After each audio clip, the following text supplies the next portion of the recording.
kadib markii xulka gobolka Daadmareer uu maanta ku guuleystay ciyaaraha gobolada Somaliland oo si rasmi ah uga socday garoonka Hargeysa Stadium ayaa magaalada Oodweyn oo caasimad u ah gobolka Daadmareer waxa markiiba ka bilaabmay dabaaldegyo iyo hambalyo lagu taageerayo xulka gobolka Daadmareer ee ku guuleystay koobka gobolada Somaliland waxayna bulshadu halkaasi ka hambalyeeyeen ciyaaryahanada iyo maamulkooda baad celinaya ciyaartooyda gobolka Daadmareer ee ku soo guuleystay koobkii la dhigay 14 gol kana dhigay horyaalka gobolada Somaliland gobolka Daadmareer maanta iyagoo loo ballan qaadin $100,000 $200,000 gobolkii Daadmareer waa dadna dhalinyarta gobolka Daadmareer waxaan leenahay koobkii anaga qaadanay anaga guuleysanay markasta guusha anaga leh xulka gobolka Daadmareer iyo taageerayaasha gobolka Daadmareer oo ugu horeeyo magaca maamuuska koowaad u leeyahay مستر ديري دبا تبارها حلك قبل كداد ملك درانكي كمسك كوبي كرو حان كسلام معلم ديري دبا بسم الله الرحمن الرحيم درانكي waxaan asbadood weyne waxaan ku uri halkaas waxaan uga hambalyeynaa inamada waxaan ku uri inamada ciyaartooyada ayaan aad ugu hambalyeynaa marka hore waxaan u hambalyeynayaa dhalinyarada Daadmareer ciyaartooyga galaaskii hantiday ee maanta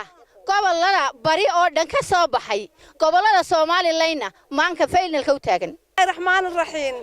هدان نهاي dadweynaha ku nool gobolka Daadmareer waxaanu leenahay hambaliyo indhaha nuurkooda inamada maxaan kugu dhaaday birta xadiidka ah inamada madaalayaasha inamada reer Daadmareer libaaxi wuu rumoobay riyadina way hirgashay waxaanu leenahay kurbadi way iga godo koobkii baan hantiyay waxaan hambaliyo u dirayaa xulka gobolka Daadmareer aadka u khibrada badan iyo macallinkooda ama tababarahooda waxa kale oo hambaliyo iyagana u dirayaa kooxda gobolka Maroodijeex oo aan ka qaadnay koobka iyo gobollo badan oo hore aan u soo reebnay maalin walba koobku wuxuu joogaa gobol shalay wuxuu joogay gobolka Awdal maantana gobolka Daadmareer ayuu u soo hoyan doonaa insha Allah taala aan raxiin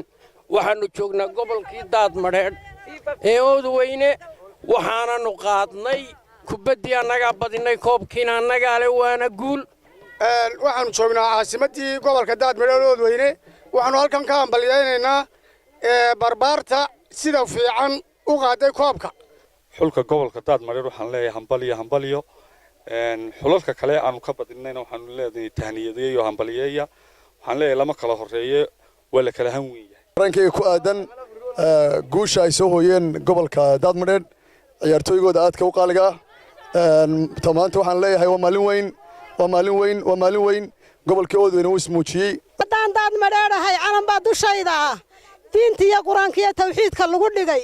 haduu roobku soo dooyaa daadka celin kara cirka danab ka soo dhacay Allah daayin mooyee ka duwiba kara dhalintaydan doorka nin isteeya mooyee dagaal gali kara Muuse Salebaan Maxamed warbaahinta qaranka Somaliland magaalada Oodweyne